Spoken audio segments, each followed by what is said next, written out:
আমরা আলোচনা করছি পঞ্চম অধ্যায়ের অর্থাৎ 19 শতকের মধ্যভাগ থেকে 20 শতকের প্রথম ভাগ পর্যন্ত ভারতবর্ষে বিকল্প চিন্তা ও উদ্যোগের তৃতীয় তথা শেষ পর্ব নিয়ে। আজকে আমাদের আলোচনার বিষয়বস্তু হলো ঔপনিবেশিক শিক্ষা, রবীন্দ্রনাথ ঠাকুর ও বিশ্বভারতীর উদ্যোগ। ভারতবর্ষে রবীন্দ্রনাথ ঠাকুরের বিকল্প শিক্ষা চিন্তার ইতিহাস পর্যালোচনা করতে হলে আমাদের প্রথমেই জেনে নিতে হবে যে সমকালীন ঔপনিবেশিক ভারতবর্ষে ইংরেজ সরকার কর্তৃক ইংরেজি শিক্ষা প্রবর্তনের কারণগুলি কি কি ছিল। মূলত ইংরেজদের সাম্রাজ্যবাদী স্বার্থ চরিতার্থ করবার জন্য ভারতবর্ষে ইংরেজি শিক্ষা প্রবর্তনের উদ্যোগ নেয় ব্রিটিশ সরকার। তাদের লক্ষ্য কিন্তু ভারতবর্ষের কল্যাণ সাধন ছিল না। ওই যুগে শিক্ষার প্রধান লক্ষ্য ছিল প্রশাসনিক প্রয়োজনে ইংরেজি জানা কর্মচারী তৈরি করা। উডের ডেসপ্যাচের শিক্ষার লক্ষ্য সম্পর্কে বলা হয়েছে, শিক্ষার মধ্যে দিয়ে যোগ্য, নৈতিক, বুদ্ধিসম্পন্ন, বিশ্বাসী সরকারি কর্মচারী সৃষ্টি হবে। রবীন্দ্রনাথ ঠাকুর ও ঔপনিবেশিক শিক্ষাধারার সমালোচনা। সমকালীন ভারতবর্ষে রবীন্দ্রনাথ ঠাকুর ঔপনিবেশিক শিক্ষা ব্যবস্থাকে কেরানি তৈরির কল বলে উল্লেখ করেছেন। এর মূল কারণগুলি ছিল এরকম যে ঔপনিবেশিক শিক্ষা ব্যবস্থার সঙ্গে ভারতীয় সভ্যতা ও সংস্কৃতির কোনো সম্পর্ক ছিল না। পাশ্চাত্য শিক্ষা ও সংস্কৃতির উপর ভিত্তি করে এই শিক্ষা ব্যবস্থা গড়ে ওঠে। ঔপনিবেশিক যুগে শিক্ষার মাধ্যম ছিল ইংরেজি ভাষা। সাধারণ মানুষের কাছে শিক্ষার দ্বার উন্মুক্ত হয়নি। কিছু কলেজ, বিশ্ববিদ্যালয় প্রতিষ্ঠিত হলেও প্রাথমিক শিক্ষা অবহেলিত হওয়ার ফলে দেশে নিরক্ষরতা বৃদ্ধি পায়। স্ত্রী শিক্ষার প্রসারও তেমন ভাবে ঘটেনি। কারিগরি ও বৃত্তিমূলক শিক্ষার প্রসারে ব্রিটিশ সরকার কোনো উদ্যোগ নেয়নি। ওই যুগে শিক্ষা ব্যবস্থা ছিল শহরের গণ্ডির মধ্যে সীমাবদ্ধ। গ্রামাঞ্চলে দরিদ্র মানুষের ওপর শিক্ষার আলো পড়েনি।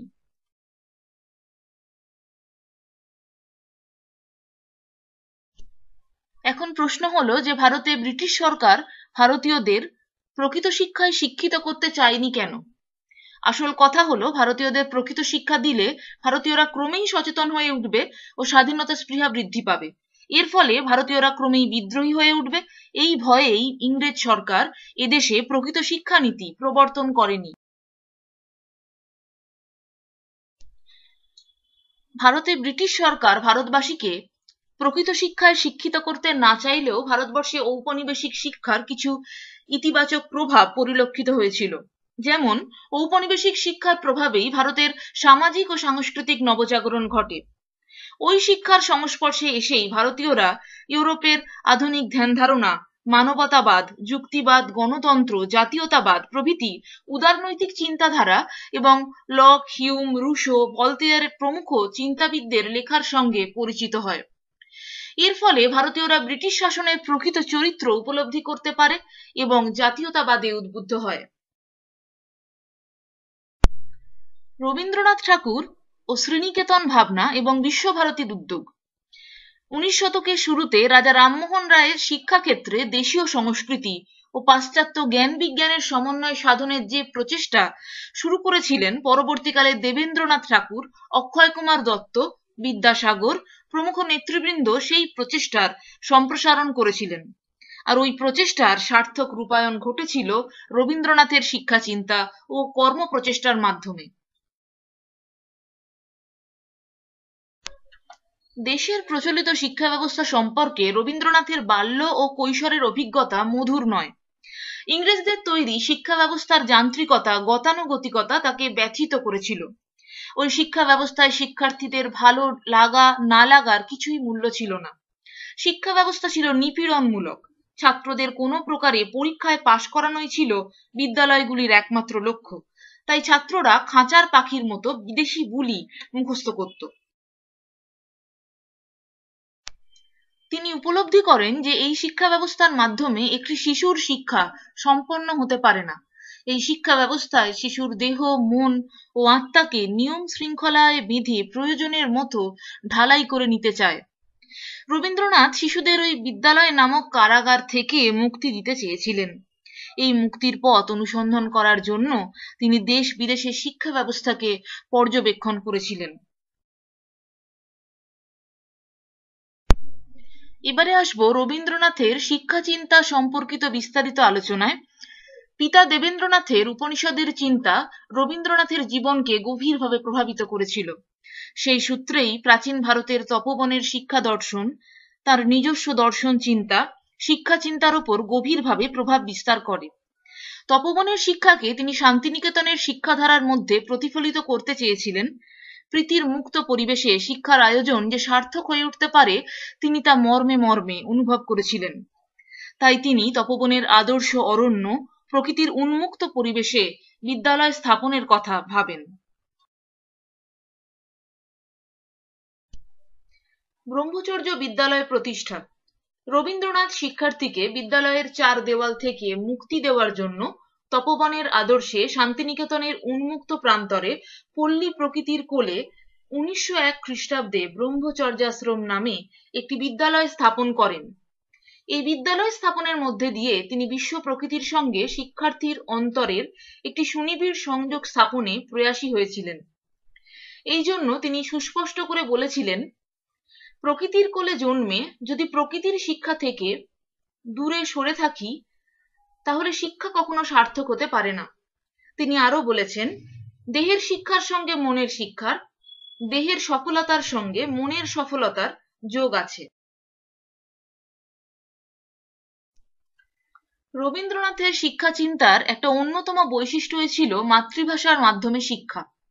রবীন্দ্রনাথ এই বিদ্যালয়ের শিক্ষার মাধ্যম হিসেবে মাতৃভাষাকে বেছে নিয়েছিলেন, কারণ মাতৃভাষার মাধ্যমে শিক্ষার্থীরা যে কোনো বিষয়কে সহজে আয়ত্ত করতে পারে। তবে তিনি ইংরেজি ভাষাকেও সমান গুরুত্ব দিয়েছেন। প্রাচ্য ও পাশ্চাত্যের শিক্ষা দর্শনের সমন্বয় ঘটিয়ে এই বিদ্যালয় পাঠ্যক্রম তিনি তৈরি করেন। বিশ্বভারতী বিশ্ববিদ্যালয়। প্রথমে মাত্র 5 জন ছাত্র নিয়ে ব্রহ্মচর্যাশ্রম শুরু হয়। বঙ্গভঙ্গ বিরোধী আন্দোলনের সময় এই বিদ্যালয়ের ছাত্র সংখ্যা দ্রুত বৃদ্ধি পায়। এই বিদ্যালয়ই 1921 খ্রিস্টাব্দে বিশ্ববিদ্যালয়ে পরিণত হয়, যার নতুন নাম হয় বিশ্বভারতী বিশ্ববিদ্যালয়। প্রাচ্য ও পাশ্চাত্যের জ্ঞান বিজ্ঞান ও সভ্যতার সমন্বয়। এটি ছিল রবীন্দ্রনাথের শিক্ষা চিন্তার আরেকটি অন্যতম বৈশিষ্ট্য। প্রাচ্য ও পাশ্চাত্যের জ্ঞান বিজ্ঞান ও সভ্যতার সমন্বয় করাই ছিল বিশ্বভারতী বিশ্ববিদ্যালয়ের প্রধান লক্ষ্য। ভারতের বিভিন্ন প্রদেশ থেকে এবং এশিয়া ও ইউরোপের বিভিন্ন দেশ থেকে শিক্ষার্থীরা শিক্ষালাভের জন্য এখানে উপস্থিত হয়। এর ফলে এই বিশ্ববিদ্যালয়ের আন্তর্জাতিক খ্যাতি বৃদ্ধি পায়। 1951 খ্রিস্টাব্দে স্বাধীন ভারতের সরকার বিশ্বভারতীকে রাষ্ট্রীয় বিশ্ববিদ্যালয়ের মর্যাদা দান করে। কবিপুত্র রথীন্দ্রনাথ এই বিশ্ববিদ্যালয়ের প্রথম উপাচার্য হন। রবীন্দ্রনাথের শিক্ষা চিন্তার আরেকটি অন্যতম বৈশিষ্ট্য ছিল প্রকৃতি, শিক্ষা ও মানুষের সমন্বয়। কবিগুরু শান্তিনিকেতনের নির্মল পরিবেশে প্রকৃতি শিক্ষা ও মানুষের একটি সার্থক মেলবন্ধন গড়ে তোলেন। Oriental seminary, normal school, Bengal একাডেমিতে শিশু রবীন্দ্রনাথ যে তিক্ত অভিজ্ঞতার সম্মুখীন হয়েছিলেন, সেই অভিজ্ঞতার ভিত্তিতে তিনি শিশুর ভালো লাগা বা না লাগা, ইচ্ছা অনিচ্ছা সম্পর্কে সচেতন হয়ে ওঠেন। এজন্য তিনি শান্তিনিকেতনের আনন্দময় পরিবেশে মানুষ গড়ার শিক্ষার আয়োজন করেছিলেন। তিনি শিক্ষার্থীদের সঙ্গে প্রকৃতির সুনিবিড় সংযোগ স্থাপন করতে চেয়েছিলেন। প্রকৃতির কোলে শিক্ষা এই ছিল রবীন্দ্রনাথের শিক্ষা ভাবনার একটি অন্যতম দিক। প্রকৃতির খোলা আকাশের নিচে মুক্ত পরিবেশে শিক্ষাদানের ব্যবস্থা রবীন্দ্রনাথ করেছিলেন। তিনি চেয়েছিলেন আম্রকুঞ্জের ছায়ায়, পাখির কলকাকলির মধ্যেই শিক্ষার্থীর সবুজ প্রাণের বিকাশ ঘটবে। এজন্য তিনি লিখেছিলেন, শান্তিনিকেতনের গাছপালা, পাখি এদের শিক্ষা ভাগ করে নেবে। তার ঐকান্তিক ইচ্ছা ছিল যে সেখানকার সেই প্রভাতের আলো, শ্যামল প্রান্তর, গাছপালা যেন শিশুদের চিত্তকে স্পর্শ করতে পারে। তিনি প্রকৃতির সঙ্গে কেবল ভাবের সম্পর্ক নয়, কাজের সম্পর্ক গড়ে তোলার উপর জোর দিয়েছিলেন।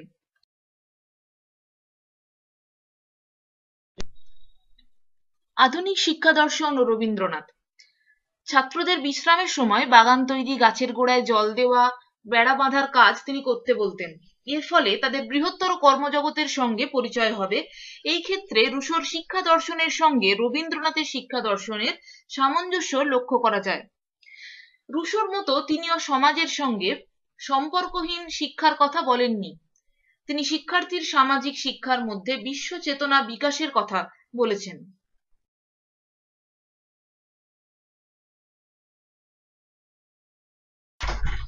বিশ্বসত্তার মিলন ও শিক্ষা।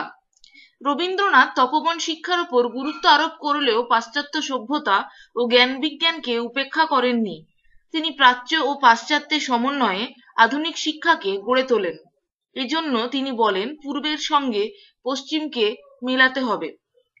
রবীন্দ্রনাথ যে শিক্ষার কথা বলেছেন সে শিক্ষা কেবল ইন্দ্রিয়ের শিক্ষা বা জ্ঞানের শিক্ষা নয়। তিনি বলেছেন, বোধের শিক্ষাকে আমাদের বিদ্যালয়ে স্থান দিতে হবে। অর্থাৎ কেবল কারখানার দক্ষতা শিক্ষাই নয়, স্কুল কলেজের পরীক্ষায় পাশ করাই নয়, আমাদের যথার্থ শিক্ষা পেতে হবে প্রকৃতির সঙ্গে মিলিত হয়ে। ব্যক্তিত্বের পরিপূর্ণ বিকাশ ও ব্যক্তিসত্তার সঙ্গে বিশ্বসত্তার মিলনকে তিনি শিক্ষা বলে মনে করতেন।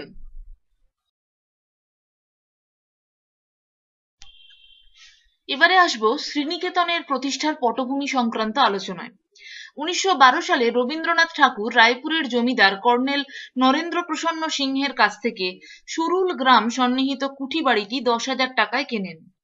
সুরুল গ্রামটি ছিল শান্তিনিকেতন থেকে 3 কিলোমিটার দূরে।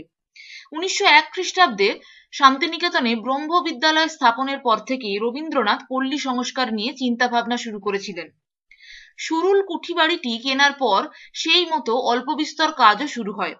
1921 সালের শেষ ভাগে রবীন্দ্রনাথ এখানে স্থাপন করেন পল্লী সংগঠন কেন্দ্র। 1922 সালে ইংল্যান্ড থেকে ভারতে এসে লেনার্ড নাইট এলমহার্স্ট এই সংস্থার পরিচালনভার গ্রহণ করেন। তার সঙ্গে কাজে যোগ দেন কবিপুত্র রথীন্দ্রনাথ ঠাকুর, সন্তোষচন্দ্র মজুমদার, গৌর গোপাল ঘোষ, কালীমোহন ঘোষ, সচ্চিদানন্দ রায় প্রমুখ কয়েকজন শিক্ষক এবং সুবীরেন্দ্রনাথ ঠাকুর, কুলপ্রসাদ সেন, দেবব্রত ভট্টাচার্য, হরিহরণ প্রমুখ শান্তিনিকেতনের 10 জন ছাত্র। এই সময় এটিকে বলা হতো ডিপার্টমেন্ট অফ এগ্রিকালচার শান্তিনিকেতন।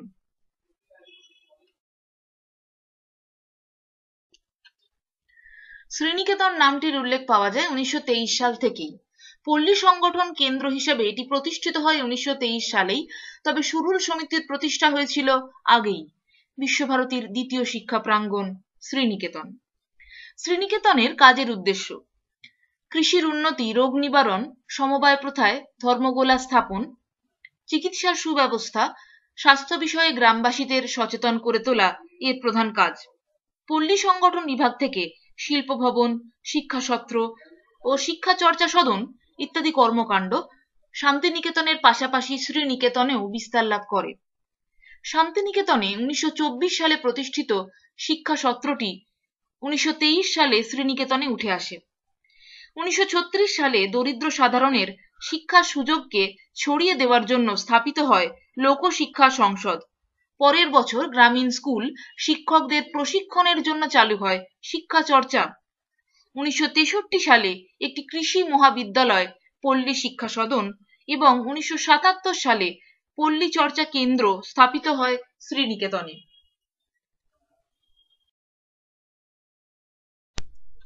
বিশ্বভারতীর গুরুত্ব।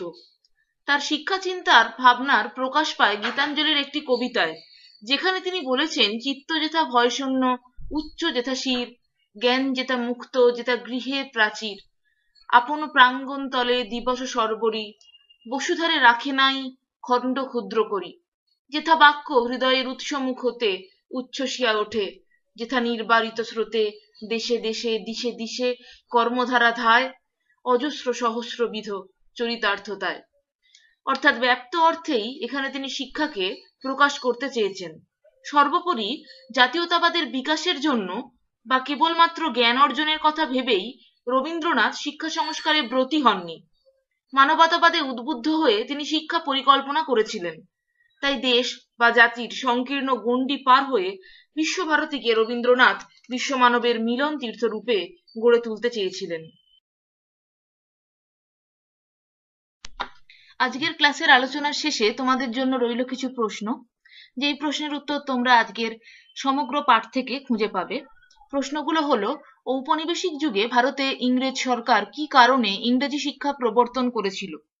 রবীন্দ্রনাথ ঠাকুর কি কি কারণে সমকালীন ভারতে ঔপনিবেশিক শিক্ষাধারার সমালোচনা করেছিলেন?